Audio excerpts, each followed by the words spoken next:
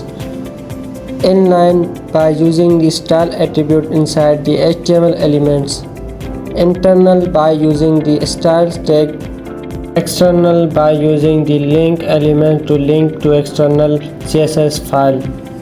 The most common way to add CSS is to keep the styles in the external CSS file. However, in this tutorial we will use inline and internal styles because this is easier to demonstrate and easier for you to try it yourself. Simply हम link का tag use करते हुए rel is equal parenthesis style sheet हमने उसका name लिखा है, href is equal to parenthesis dot style, उसकी location हमने शो की है. जैसे ही हम इस फाइल को जो हमने उधर बनाया हुआ है उसे लिंक कराएंगे. ये हमने पहले ही फाइल बना के रखा हुआ है, इसको हमने लिंक्स के ज़रिए कनेक्ट कराया है. जो स्टाइल फाइल में जो CSS लिखेंगे वो हमारे मेन पेज में अप्लाई हो जाएगी. जैसे ही हम फाइल को सेव करके रिफ़्रेश करेंगे आप देख सकते हैं इसका बैकग्राउंड कलर चेंज हो चुका है. ये थी हमारी एक्सटर्नल CSS की एग्जांपल जिसमें हमने दूसरी फाइल को एक लिंक के ज़रिए कनेक्ट करा के CSS अप्लाई करके बैकग्राउंड कलर चेंज किया. इसके बाद अभी आते हैं हम इनलाइन CSS की तरफ. Inline CSS is used to apply to unique style in single line HTML element. Internal CSS. Internal CSS is used to define a style for a single HTML page. Internal CSS defines the head selection HTML page. CSS padding. The CSS padding property defines a padding space between the text and border. Example: use of border and padding properties. Paragraph border 2 pixel, solid powder blue, padding 30 pixel. CSS margin. The CSS margin property defines a margin space between outside of the border. Example: use of CSS border and margin properties. Tagging paragraph border 2 pixel, solid powder blue, margin 50 pixel. For example, सबसे पहले हम एक paragraph लेंगे, padding margin की हमने उसमें text लिख दिया है. उसके बाद स्टाइल में इंटरनल CSS यूज़ करते हुए यहाँ पे हम इंटरनल CSS अप्लाई करेंगे. पैराग्राफ को बॉर्डर दे देंगे 5 पिक्सल वैल्यू दी है हमने, सॉलिड. उसके बाद पाउडर ब्लू हमने उसका कलर बताया है. पैडिंग दे देंगे 30 पिक्सल, मार्जिन 50 पिक्सल. जैसे ही फाइल को सेव करके रिफ़्रेश करेंगे आप देख सकते हैं. आपको दिखाने के लिए मैं इंस्पेक्ट करके आपको दिखाता हूँ. ये आप देख सकते हैं पैडिंग जो दी थी हमने 30 पिक्सल. उसके बाद बॉर्डर, ये मार्जिन हमने दिया था 50 पिक्सल. ये देख सकते हैं ये हमारा है बॉर्डर के अंदर हमने दी है पैडिंग, और ये हमारा पूरा मार्जिन जो 50 पिक्सल हमने दिया था ये हमारी 30 पिक्सल की पैडिंग जो इनसाइड होती है 30 पिक्सल पैडिंग, और मार्जिन हमारा आउटसाइड होता है जो कि ये देख सकते हैं 50 पिक्सल जो बाहर की तरफ शो हो रहा है. ये है हमारा मार्जिन. ये थे बहुत ही इम्पोर्टेंट टॉपिक जो कि HTML CSS में हमें बहुत ही काम आते हैं. इंशाल्लाह हम नेक्स्ट वीडियो में हेडर बनाना सीखेंगे. मेरे चैनल को सब्सक्राइब करें, वीडियोस को लाइक करें. आने वाली वीडियोस देखने के लिए बेल आइकन ज़रूर दबाएं. Thank you for watching my YouTube channel.